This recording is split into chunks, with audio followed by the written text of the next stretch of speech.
boa noite. Vocês podem se assentar, tomar o seu lugar.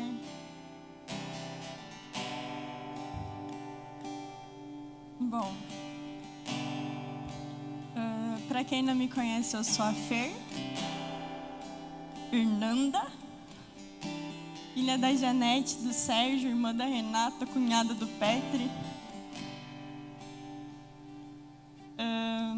Eu gostaria que vocês abrissem em Mateus 19,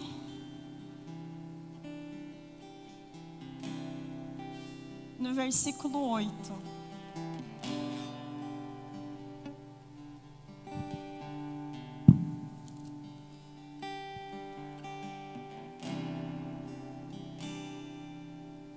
Amém? Vai dizer o seguinte: Jesus respondeu, Moisés permitiu que vocês se divorciassem de suas mulheres, porque seu coração é muito duro. Mas não foi assim desde o princípio. Isso aí. Eu não vou falar sobre casamento, porque não tenho respaldo para isso. O Senhor assim o sabe.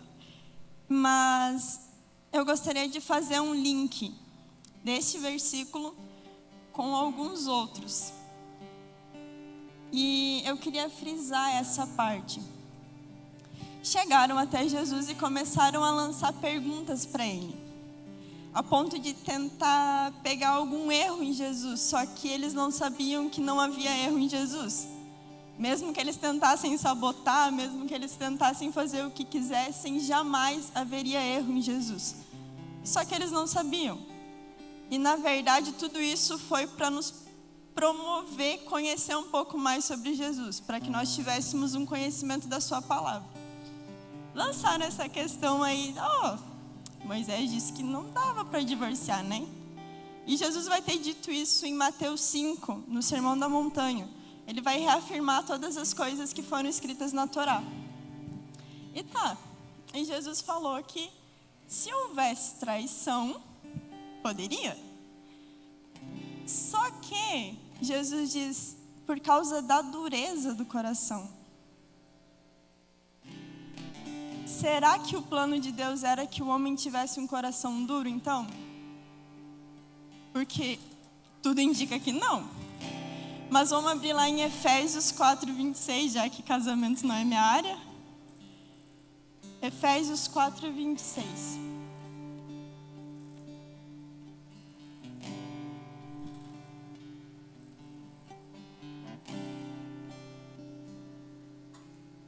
Amém? Diz o seguinte: irem-se, mas não pequem. Não deixem o sol se pôr sem que vocês tenham lidado com a causa de sua ira. Mas eu vou falar só sobre a parte A do versículo, que é irem, mas não pequem. Eu acho que dá para fazer um link bem legal com Mateus, dizendo, pode divorciar, mas não é a vontade de Deus que aconteça. Irem, mas não pequem. Não consegue lidar? Ira, mas não peca. É como se Jesus dissesse assim, faz o básico. Mas o desejo dele é que a gente faça o básico? Nunca foi. O desejo de Deus é que a gente viva num lugar onde é longe do básico. A ideia é não irem, não pequem, não deem brecha. A ideia de Deus é que a gente saia de um lugar onde a gente pode alcançar o mísero, o pouco. A gente tem que parar de se contentar com a migalha. Nós temos uma mesa. E a gente aceita só não pecar. Mas irá pode, olha só que delícia. Não. Já que vocês não conseguem domar o espírito de vocês, a alma de vocês, o corpo de vocês, então não pequem. Já que vocês não conseguem se submeter a um ambiente de paz, não pequem. Mas a vontade de Deus é que a gente viva uma plenitude de paz. É que a gente viva uma plenitude onde nós conhecemos Ele. Eu gostaria que você fosse comigo lá em Gálatas 5:22. É do ladinho.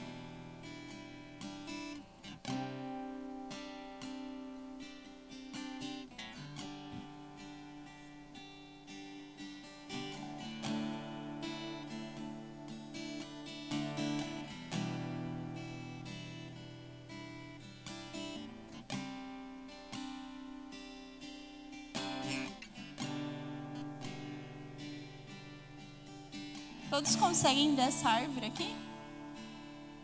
Nem Picasso na época dele não conseguiu. Olha só. Em Gálatas 5:22 vai dizer assim: mas o fruto do Espírito é amor, alegria, paz, paciência, afabilidade, bondade, fidelidade, humildade, autocontrole. Não existe nada natural contra essas coisas.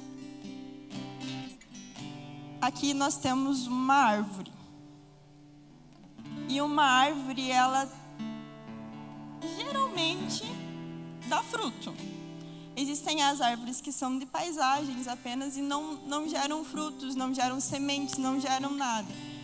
Só existem. Mas a ideia dessa árvore é que ela gere. Por isso eu convido você a ir lá em João agora. Hoje a gente vai correr na Bíblia.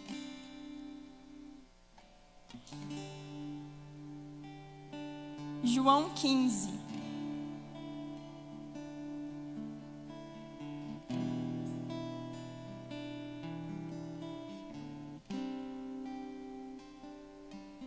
Amém?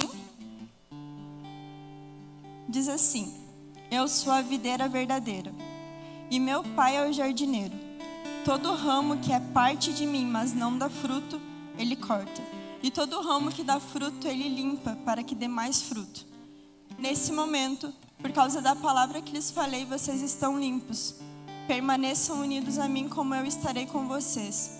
Como o ramo não pode dar fruto por si mesmo, a parte da videira, vocês também não podem dar fruto a parte de mim.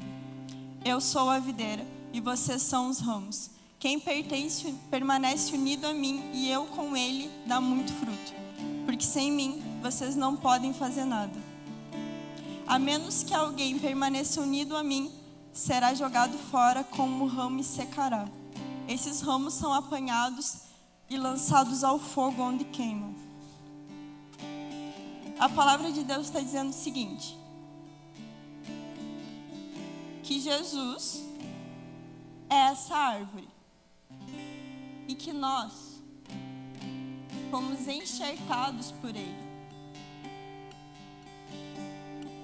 E à medida em que fomos enxertados por Ele, nós vamos amadurecendo. Um ramo não cresce e tem força de um dia para o outro.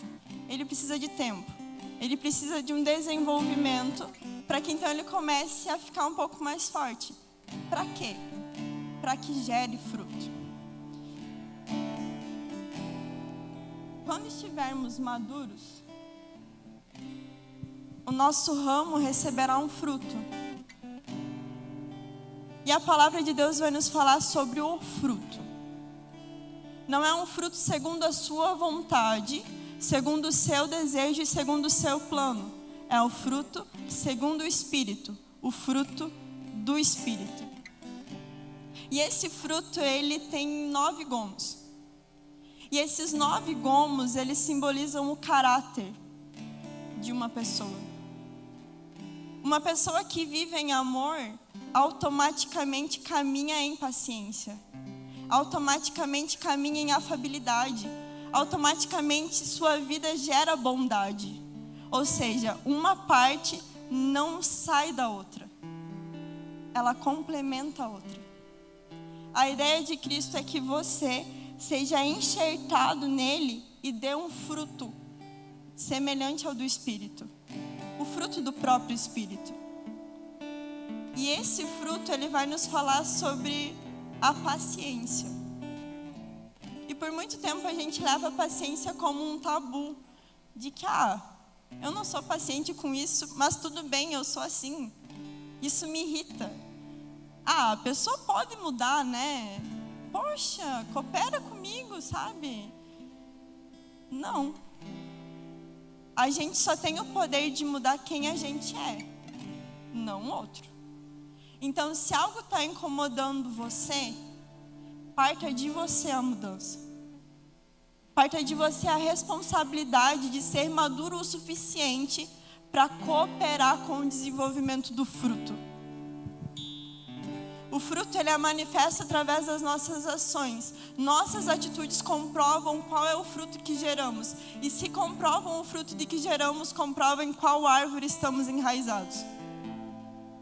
Se o nosso fruto tem a ver com aquilo, estamos em Cristo. Mas se for o oposto, estamos fora dele. E se isso não nos causar angústia, por estarmos trazendo à tona algo que é contra aquilo que dizemos que cremos, aquilo que dizemos que confiamos, precisamos retornar. Precisamos encontrar novamente em nós a esperança de um fruto verdadeiro. A ideia de Jesus é que o ramo continue na videira.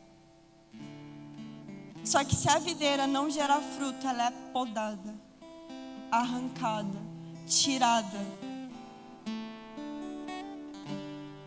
O fruto, ele coopera com a unidade.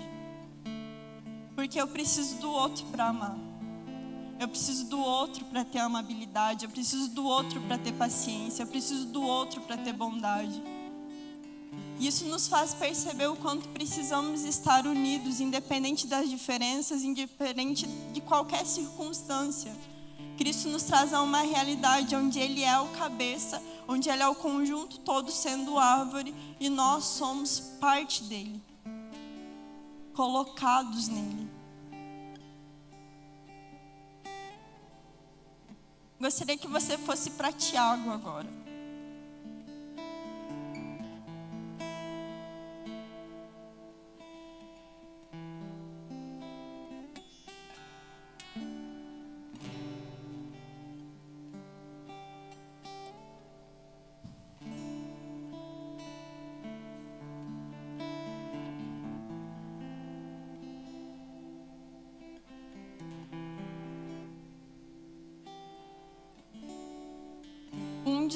Diz assim: tendo feito sua decisão, ele nos gerou mediante uma palavra confiável, para que pudéssemos ser uma espécie de primeiros frutos de tudo que ele criou.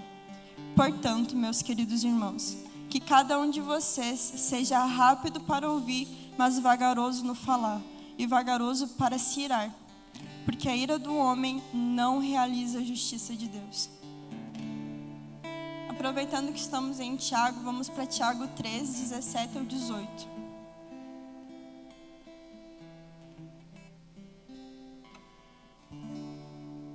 Diz assim: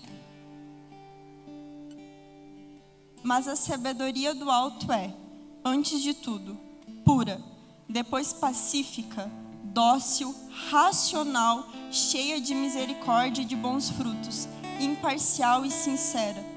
Os pacificadores que plantam a semente da paz juntarão uma colheita de justiça.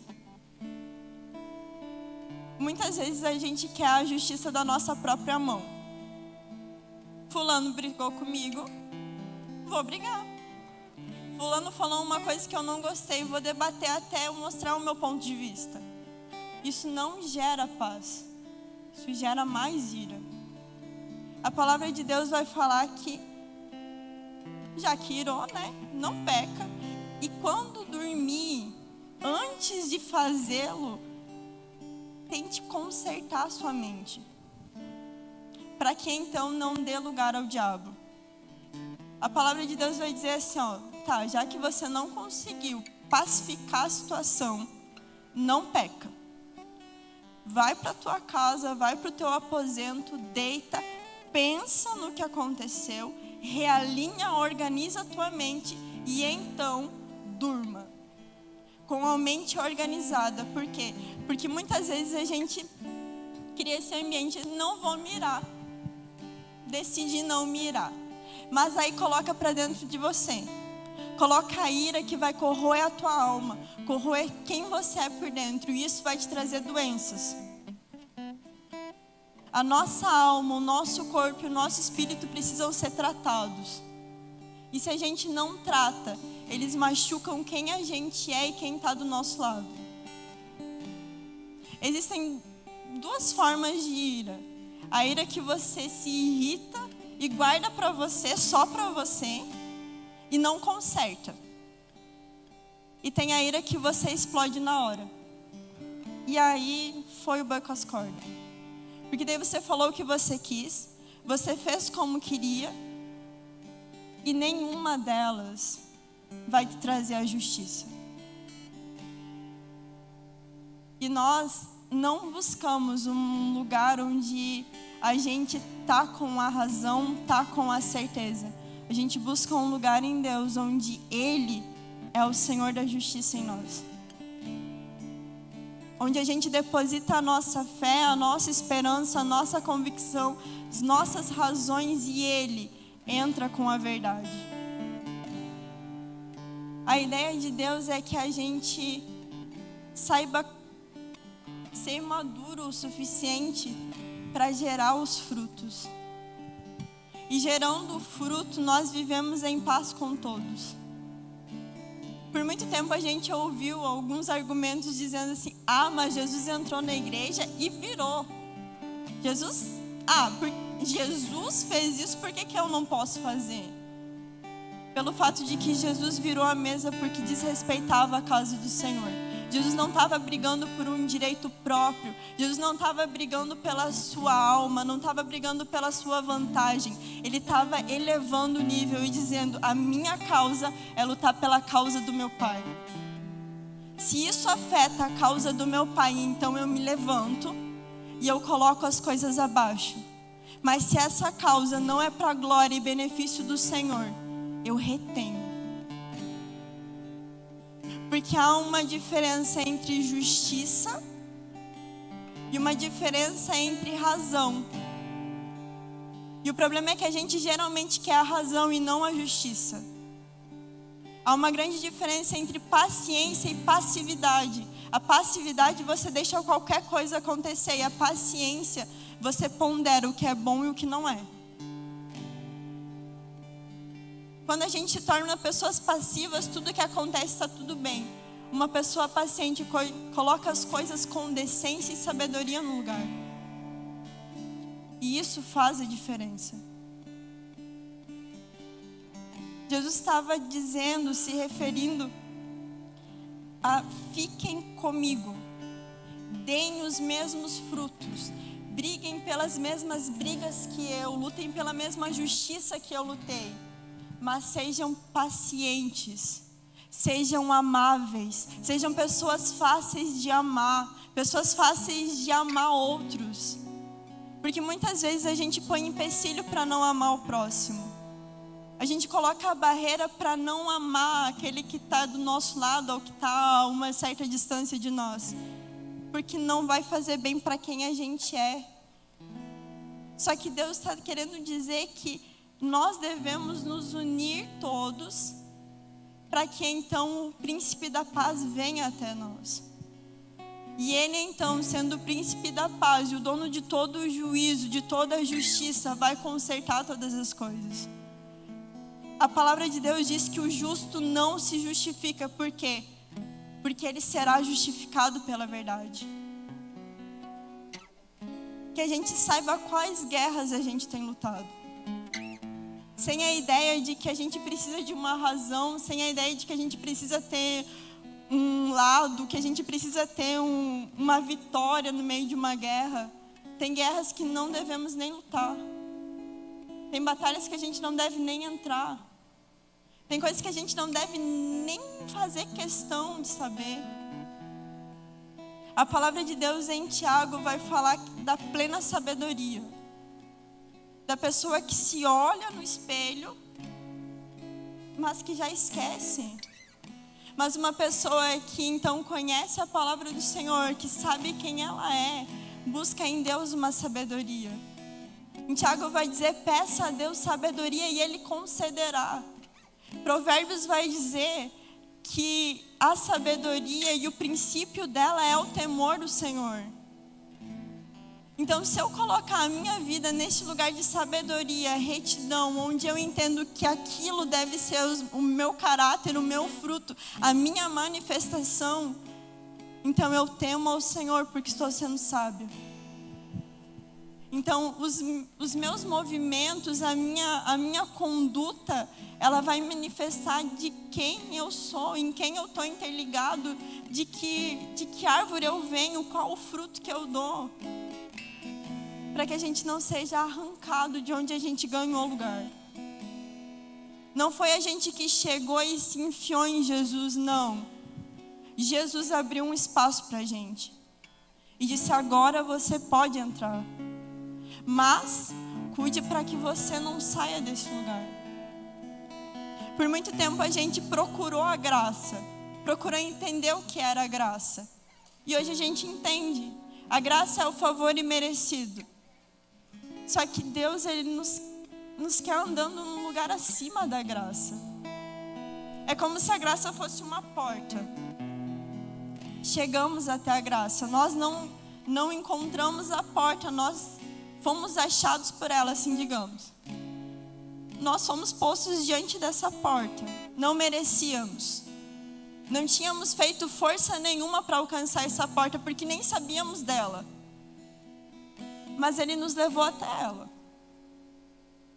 E nos deu o favor imerecido. Nós não merecíamos nada do que temos em Jesus. Porque não somos bons. E mesmo que batalhássemos uma vida inteira, nós não seríamos bons. A partir dessa graça, eu entendo que agora há um reino. Eu passei a graça.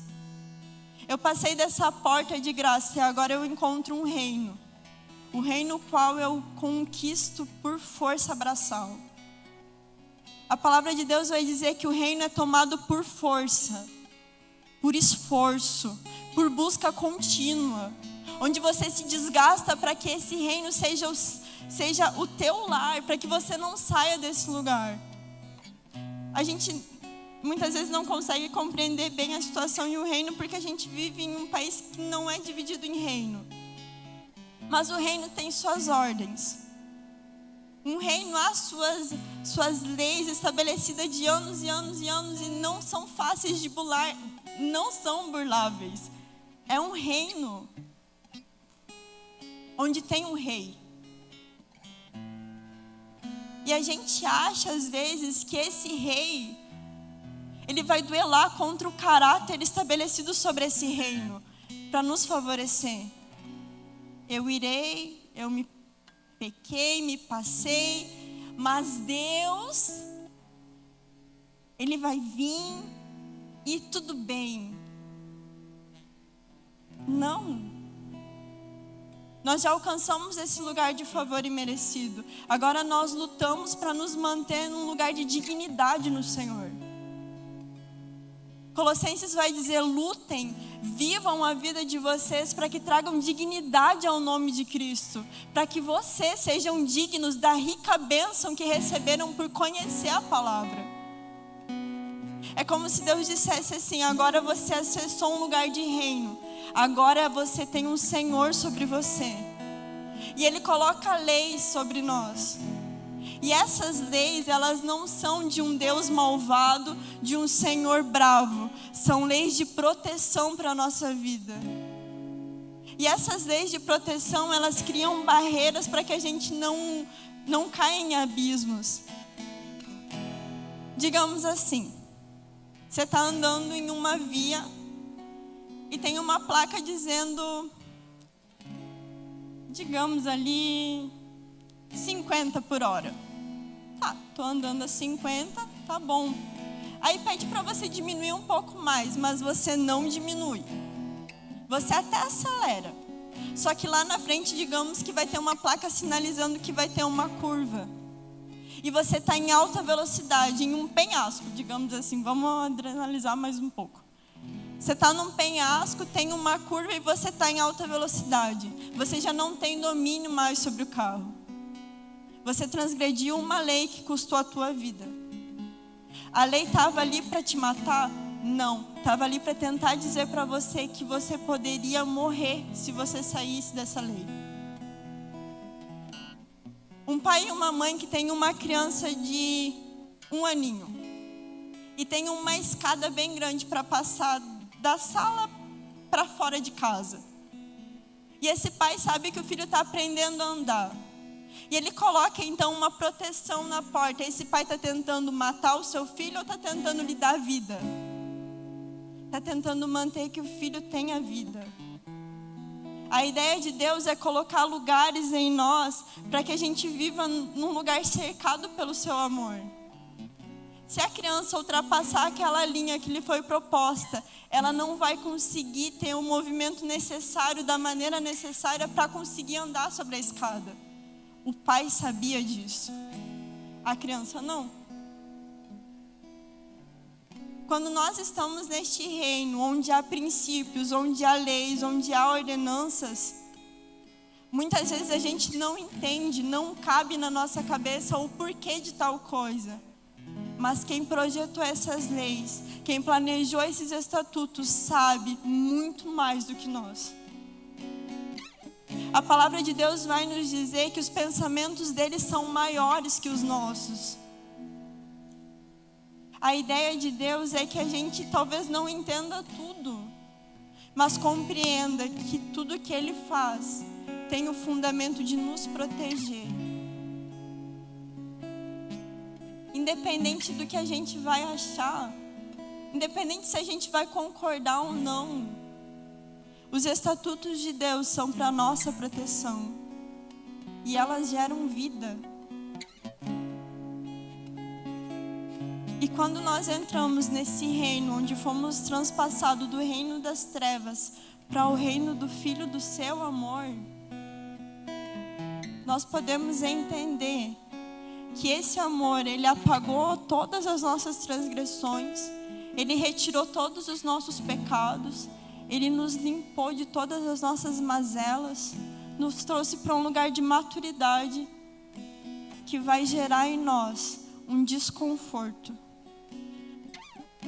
até que a gente mude a nossa mente, até que a gente saia de um lugar onde aquilo que a gente achava que era bom, aquilo que a gente achava que era legal, começa então a mostrar a verdadeira cara de que não é bom, não é legal, não faz bem. Nesses últimos dias, nos jovens, a gente tem aprendido um bom tanto sobre os atributos de Deus. A gente aprendeu sobre o temor, a gente aprendeu sobre o caráter, sobre confiar em Deus, nós aprendemos sobre a unidade, nós aprendemos diversas coisas. E dentro dessas coisas, nós aprendemos um pouco sobre a bondade de Deus. E o quanto às vezes a nossa mente, que está tão acostumada com o pecado, está tão acostumada com o que é ruim, quando se depara com as coisas de Deus, ela entra em choque. Pera, as coisas que eu achava que eram boas não são? E as coisas que eu achava que eram más, elas são boas? Sim.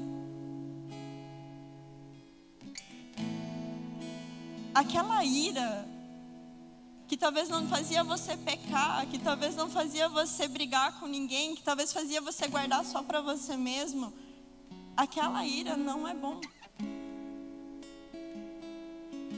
Aquela conversa sem fundamento que você tem com algumas pessoas, que não traz benefício para outra pessoa, nem para você, e nem para terceiro, e nem para quem for, ela só está gastando o teu tempo, não é boa. A palavra de Deus vai falar que se vamos pensar em algumas coisas, então que venhamos a pensar em hinos, cânticos, louvores ao Senhor, venhamos salmodiar o Senhor e falar coisas decentes. Mas a gente se prende em coisas tão pequenas, tão individualistas, tão mesquinhas, que quando a gente chega em um reino onde o Senhor é Senhor sobre todos, e a gente já não tem mais um ganho extra nosso, onde todo mundo come da mesma mesa, onde todo mundo parte do mesmo pão, onde todo mundo tem as mesmas roupas, onde todo mundo fala a mesma língua, parece que a gente se sente desconfortável. A ideia do Senhor é nos preparar para o grande dia, onde todos então falarão da mesma forma, olharão dos mesmos olhos, sentirão as mesmas coisas. A gente vive em uma estrutura tão pequena e acha que está tão bom. A gente lê sobre irem-se, mas não pequem e acha legal. Não, é como se Paulo estivesse dizendo, tá, já que tu não consegue, sabe, tá, então não peca. Como se Jesus dissesse assim, tá, já que tu tem um coração tão duro, faz o que tu quer. Só que a pior coisa que nós podemos receber na nossa vida é ser dono de nós mesmos. A pior coisa que pode acontecer para nós é a gente ser dono das nossas vontades. Porque a gente não sabe de nada. O Senhor deseja ser Senhor da gente porque Ele sabe que a gente não consegue se cuidar. Só que a gente está tão fechado numa mania tão pequena de achar que sabe, que a gente caminha quebrando a cara e achando que tá bom. E daí quando a gente vê um lugar em Deus que a gente pode alcançar o inalcançável, que a gente pode tocar onde ninguém tocou, que a gente pode sentar com um rei na mesa, que a gente pode partir do mesmo pão sem que ninguém sinta fome, a gente estranha. Só que a ideia de Deus, assim como Jesus disse, foi que as coisas de princípio não fossem assim. Não era para a gente estar acostumado com uma vida medíocre, achando que o pouco é bom, achando que viver só na margem da graça é o legal. É como se Jesus dissesse assim, tá, eu te trouxe para a graça, mas existe um reino inteiro. Existe um espaço inteiro. Existe uma conduta muito melhor do que essa. Existe uma família.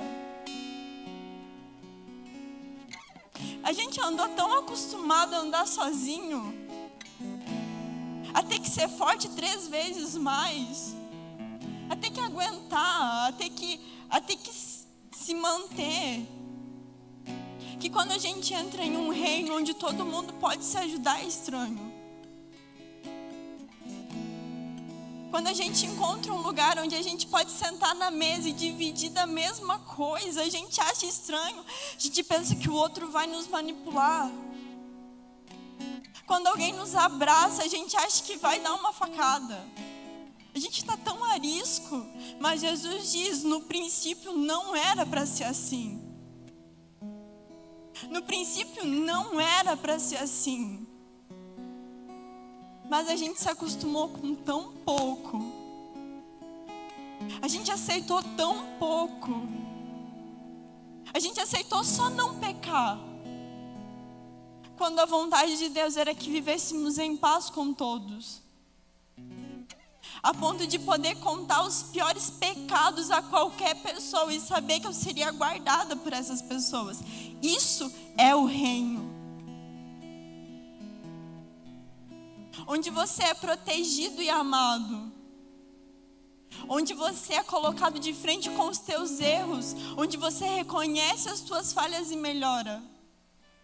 Por muito tempo a gente achou que ser amado é só a parte legal. E ser amado é receber verdades. É quando a gente é colocado de frente para o espelho, sabe? E você começa a ver todas as coisas que precisam ser ajustadas. É como se Jesus te trouxesse na frente de um espelho e deixasse que você visse exatamente quem você é.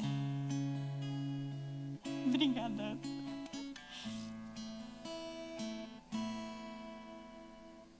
É como se alguém se importasse tanto com você, a ponto de te tirar do lugar que você estava, de um reino de trevas, de um reino mau, onde você tinha que fugir de todos e de tudo, e te transportasse para um reino de paz. E agora a gente tira o "e é como se", porque é assim. É como se Jesus viesse e falasse assim: sabe, isso é muito bom, parece que não é real, mas é real. Só que a gente está tão acostumado com o pouco, que quando a gente encontra Jesus parece que é mentira. Que quando a gente encontra um lugar para descansar parece que é mentira. Mas Jesus disse, não era assim no princípio. Que nessa noite a gente saia daqui entendendo que não podemos viver no básico. Que o básico não foi feito pra gente. Nós nascemos para um lugar muito maior. Nós nascemos para um lugar onde a nossa mente não entende as coisas. Porque a gente não entende tamanha bondade, tamanha graça, tamanho amor que vem e perdoa todas as nossas dívidas.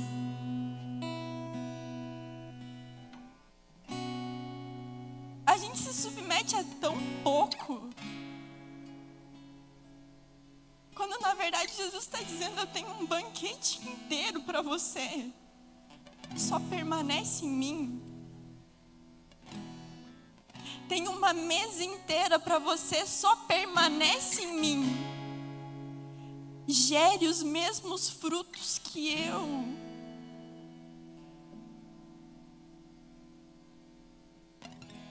A gente está acostumado a achar que é normal algumas atitudes da gente.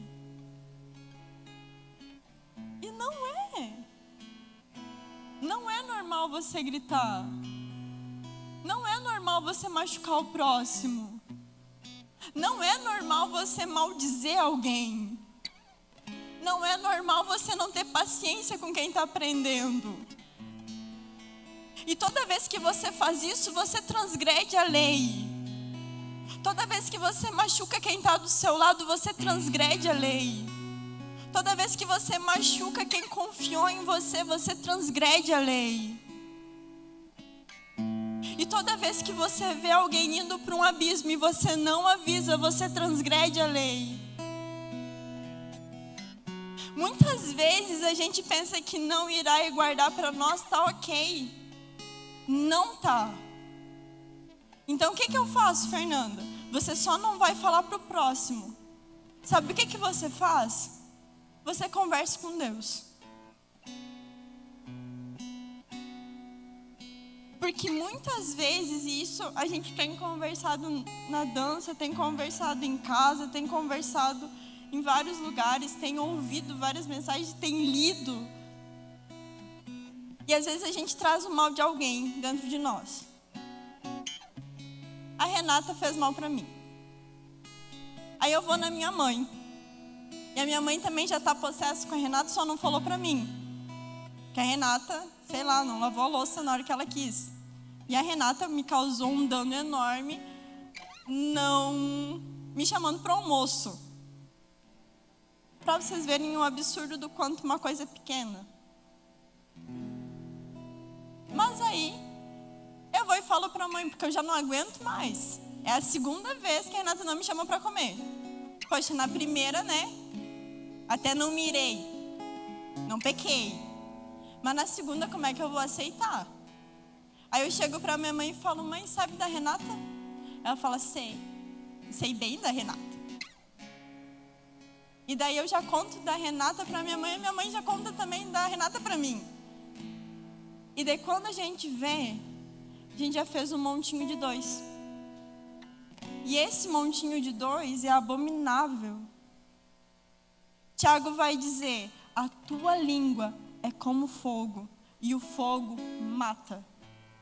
A palavra de Deus vai dizer em Êxodo: quem comete homicídio, não mate o teu irmão. Mas no momento em que eu me iro, não me conserto comigo, não me conserto com Deus e explano a situação, eu causo dano a quem está comigo. E eu não citei alguém de fora, eu citei alguém que é parte do mesmo corpo que eu. E eu não citei alguém que está fora do corpo, eu citei minha mãe que é parte do corpo comigo. E aí a gente mutila o corpo de Cristo, sem dó e nem piedade. Quando na verdade a gente tem que trazer a mansidão, a bondade, a alegria, amor, amabilidade, fidelidade, domínio próprio, paz e paciência. Quando eu entendo que isso pode causar um dano em outra pessoa, eu domino o meu próprio corpo e mando que se conserte com Deus. O problema é que muitas vezes a gente vai fulminando, e quando a gente percebe, o corpo de Cristo está mutilado pelas nossas causas. Isso não traz justiça. E agora não falando da casa de Deus em si, agora falando da sua casa. Toda vez que você não conserta algo com alguém, isso cresce. E à medida que cresce, aumenta e aumenta gradativamente, a ponto de que quando você vê, você já não suporta mais. Mas a ideia de Deus é que não seja assim. A ideia de Deus é que com mansidão, com paz, amabilidade, você corrija as coisas. A ponto de que então o Senhor seja Senhor sobre você, Senhor sobre a sua casa, Senhor sobre onde você estiver. Em Salmos vai dizer que nós levantamos um portal para que o Rei da Glória reine. Somos como esse portal. Que onde vamos, há um portal aberto para o Rei da Glória entrar. Mas a gente espera uma estrutura acontecer. Que a gente saiba lidar com o pouco, para que quando vier o muito, a gente já saiba lidar. Essa palavra não é só sobre o teu dinheiro, não é só sobre as tuas coisas, de saber lidar com o pouco. É qualquer coisa da tua vida, sabendo lidar com o pouco, quando chegar o muito, você já está treinado. Que a gente tenha a maturidade de ser verdadeiros com a gente mesmo. E se você não está bem, converse com Deus e mostre o que está acontecendo com você. A maturidade de conseguir olhar para dentro de nós e saber que, opa, essa daqui não é a Fernanda. A Fernanda não nasceu para ser assim, então está assim, tem que consertar. Deu ruim, vamos arrumar. O problema é que a gente às vezes trapaceia a gente mesmo, achando que está tudo legal, sabendo que não está. E a vontade de Deus é que a gente saiba quem a gente é nele. Para que a gente entenda o que foi gerado nele quando pensou na gente. Para que a gente viva segundo esse plano. Entendendo que quando alcançamos esse reino, nossa mente ela deve ser mudada. Os nossos conceitos eles devem ser transformados. O que era aparentemente bom, mas não tem uma finalidade boa, não é bom. O que aparentemente é legal, mas não tem uma finalidade boa, corta, não é bom. Se faz bem para o meu ego, já não é bom. Se faz bem para a minha cobiça, não é bom. Se faz bem para minha vanglória, não é bom. Então eu podo, antes que o Senhor venha e coloque sua poda em nós. Não a poda que nos alinha, a poda que nos arranca. que a gente saiba ser maduro o suficiente para que quando Deus apertar a gente resista, a gente permaneça, a gente frutifique, para que então quem olhar para a gente saiba que a gente vem de uma árvore que produz bons frutos. Para que a gente não fique andando, vagueando sobre a terra, como se a gente não tivesse nada de importante para fazer. Nós somos embaixadores de alguém aqui. A nossa responsabilidade é não manifestar minha vontade, minha vocação própria, é manifestar quem Deus é no meio da sociedade. E isso implica em boas obras, sabendo que nossas boas obras não nos salvam, mas sem elas nós não testificamos quem nós conhecemos. Não é o tanto que você faz que vai te salvar. Não é o prato de comida que você faz e entrega a alguém que vai te salvar. Não é a noite mal dormida para cuidar de alguém que vai te salvar. Cristo salvou você, mas o porquê Ele salvou e o entendimento de que Ele salvou vai fazer você dormir menos para cuidar de alguém. Vai fazer você fazer um prato e entregar para alguém, porque isso testifica quem é o teu Senhor. Não salva você, mas testifica de quem você é. Que a gente saiba compreender que não é o tanto que a gente faz, mas o porquê a gente faz. Não é o quanto eu posso fazer, mas o porquê eu estou fazendo. Para quem eu estou fazendo. Que o nosso fruto, ele realmente seja um fruto de quem conhece Jesus. Sem Ele, fora dele, nós não conseguimos dar um fruto semelhante ao dele. E agora, para encerrar, eu gostaria que a gente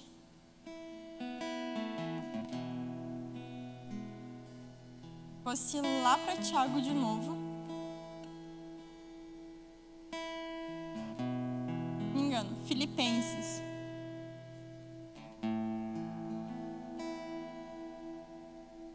Filipenses 2.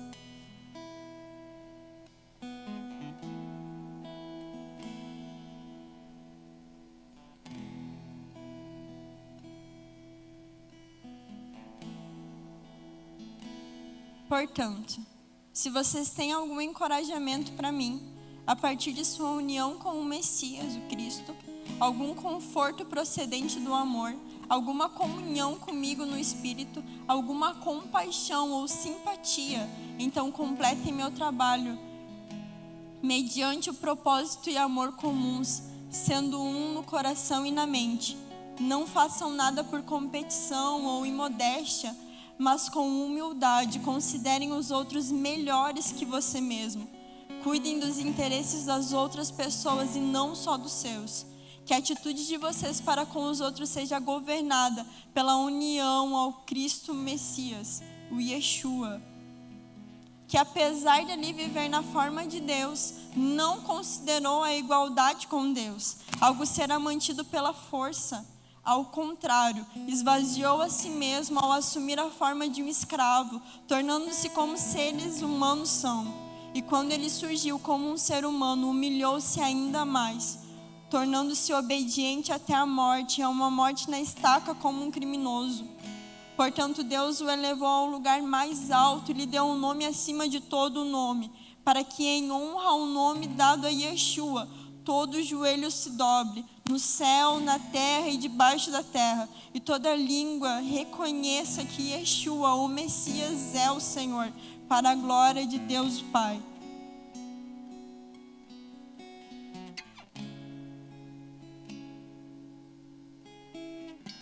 Que a atitude de vocês para com os outros seja governada pela união ao Messias.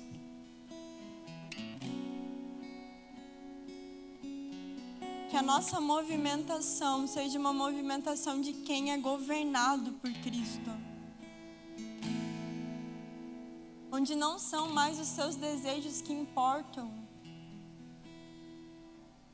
Onde o teu nome nem aparece em nada. Onde talvez não vai ter um outdoor com a tua foto. onde talvez tu seja o menor dos menores dos menores, o último a sentar na mesa,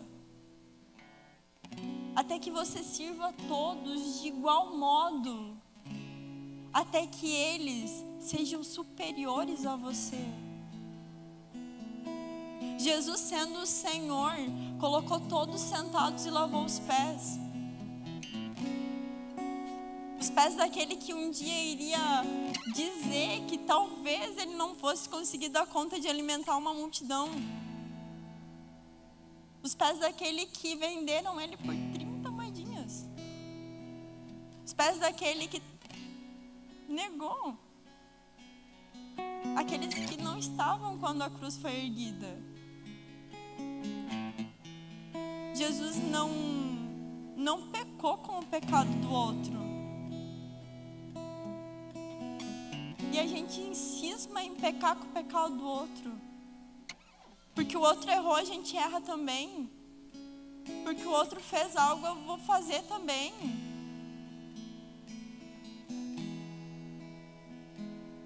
Que a gente tenha a maturidade para resolver os nossos conflitos no Senhor. Que a gente tenha responsabilidade com quem confia o coração dele a nós. Que a gente seja paciente, longânimo, amabilidoso, bondoso. Que a gente seja tardio a se irar, a ponto de ser tão tardio que nem se ire mais. Que a gente tenha vontade de ser melhor do que a gente foi hoje mesmo. Que a gente não dispute com o próximo, mas que a gente seja suporte para que o outro vá muito mais longe do que a gente. Que a gente consiga domar o nosso corpo, domar a nossa língua, domar o nosso caráter e nos adequar a uma submissão de um governo sobre nós, onde Jesus é realmente o Senhor sobre nós, o Senhor sobre a nossa voz, o Senhor sobre a nossa oração, o Senhor sobre a nossa atitude, o Senhor da nossa comunhão. Que a gente consiga viver em paz com todos. Que a gente saiba dominar a situação. E que a gente jamais seja arrancado da videira. Que os nossos ramos deem frutos. Que a gente seja podado para permanecer na videira, não podado para ser arrancado dela. Que nessa noite a gente saia daqui entendendo que precisamos ser verdadeiros com a gente mesmo. Entendendo que a gente não pode aceitar o pouco, o básico. O Senhor não faz isso. Quando na verdade a gente tem tanta coisa para fazer. A gente tem tanta coisa para fazer, a gente para, não faça isso. Que a gente busque conhecer um pouco mais da verdade de quem Deus é. Para que a gente saiba viver, conviver, permanecer, ser constante. Que a gente saiba dar suporte para o próximo. Que a gente se olhe no espelho e veja quem a gente ainda é. Sem máscara, sem nada, sabe? Ver tudo que precisa arrumar e arrumar de uma vez. Entender que Ele nos dá tempo para arrumar as coisas. E que a gente ainda está em dia para organizar. Gostaria que você ficasse de pé.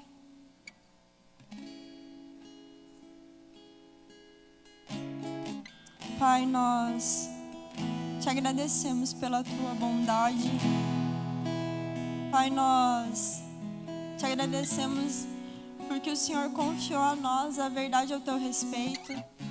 O Senhor confiou em nós para nos colocar em uma mesa. O Senhor confiou em nós, Deus, para nos chamar de teus. Pai, nós te agradecemos. Pedimos para que nessa noite o Senhor coloque todo o nosso ser diante de um espelho que a gente veja a nossa vergonha, Deus. Que a gente veja, Deus, o quanto ainda somos mesquinhos. O quanto ainda nos vangloriamos de coisas que nem são nossas, mas são para a sua glória. Que o Senhor nos coloque de frente para você, Deus, e nos mostre que mesmo que nós venhamos a fazer todas as coisas boas, nós jamais conseguimos pagar o que você pagou por nós. Que não é o quanto do nosso trabalho, mas para quem trabalhamos. Que não é o quanto fazemos, mas para quem fazemos e por que fazemos. Oramos, Deus, para que o Senhor nos constranja com o teu amor. Que nessa noite o Senhor nos mostre a cruz e o quanto custou. Que nessa noite a gente venha contemplar um reino no qual fomos enxertados, o qual fomos colocados, o qual não conseguiríamos lutar para alcançar. Mas você lutou por nós bravamente, nos colocou nesse lugar. Jesus, nos mostre as marcas das tuas mãos, nos mostre as marcas dos teus pés, não para sermos como Tomé que precisou ver para crer, mas crendo nós queremos ver, para que possamos retribuir de alguma forma o quanto você fez por nós. Que a nossa vida não seja uma vida meia boca, que a gente saia deste lugar onde pode ser, ou esse lugar onde faça isso, mas por isso, mas que a gente seja pessoas maduras o suficiente, Deus, para fazer aquilo que é a tua vontade. Deus, nós nos levantamos, Deus, como aqueles que desejam fazer parte de um lugar onde o Senhor é o Senhor, como aqueles que estão enraizados em você e geram os mesmos frutos que você. Que a ira se aparte de nós, que o dano se afaste de nós, que toda desilusão, que toda desunião, que toda forma gradativa, Deus, saia de perto de nós e que venhamos a permanecer buscando quem você é. Que nós venhamos a olhar para você, Jesus, e possamos encontrar em você a única verdade que permanece constante em nossas vidas. A única realidade que buscamos é estar com você. Deus, que nessa noite o Senhor mude a nossa mente, que o Senhor venha nos constranger com quem você é. Que nós venhamos, Deus, a nos deparar com a tua graça e perceber que isso é um portal para irmos até você. Jesus, que você encontre em nós um lugar de descanso e acalento para você. Nós depositamos a nossa vida aos teus pés, para que você faça de nós o que bem entender, para que você nos leve para onde quiser que vamos, para que você faça através de nós o que você quiser fazer. Deus, nós queremos dizer que estamos dispostos a correr para onde você está correndo. Estamos dispostos, Deus, a abraçar a causa da viúva, do órfão, estrangeiro, necessitado, oprimido, porque por eles você luta. Queremos lutar o que você está lutando, Deus, mas não para benefício próprio, para que a honra seja dada ao Cordeiro, para que você seja elevado ao mais alto, Jesus. Para que as nossas mãos apontem você, para que os nossos pés corram para você. Jesus, nós recebemos o teu amor e mediante esse amor nós queremos cooperar com você. Conte conosco, Jesus. Conte com as nossas mãos, conte com os nossos pés, conte conosco,